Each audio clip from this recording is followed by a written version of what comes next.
Hello friends, ఈ ఉగాది పండక్కి కర్ణాటక నుంచి ఎంతోమంది భక్తులు శ్రీశైలానికి పాదయాత్ర మొదలు పెడతారనమాట. ఈ పాదయాత్రలో చాలామంది ఈ రూట్లో నల్లమల్ల అడవుల్లోంచే వెళ్ళాలి. ఈ నల్లమల్ల అడవుల్లోంచి వెళ్ళేటప్పుడు మనకి అక్కడక్కడ గుళ్ళు కూడా కనిపిస్తూ ఉంటాయి. ఈ నల్లమల్ల అడవుల్లోంచి దాదాపుగా ఒక 50 కిలోమీటర్ల దాకా నడవాలి ఫ్రెండ్స్. ఇంకోటి ఏంటంటే ఫ్రెండ్స్, ఈ ఉగాదికి కర్ణాటక వాళ్ళు ఎక్కువ నడుస్తూ ఉంటారు ఈ రూట్లో.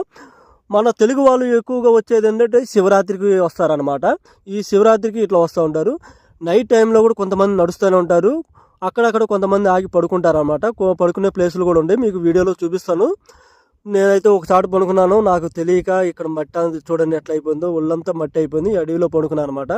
ఈ వీడియో మాత్రం ఎక్కువగా ఎవరికి ఉపయోగపడిద్ది అంటే మన తెలుగు వాళ్ళకి ఎక్కువగా ఉపయోగపడిద్ది అనుకుంటున్నాను. ఈ పాదయాత్రలో నెక్స్ట్ వచ్చేవాళ్ళు ఏమేమి జాగ్రత్తలు తీసుకోవాలి ఈ ఫుల్ వీడియోలో చూపించాను. చూసి జాగ్రత్త పడండి.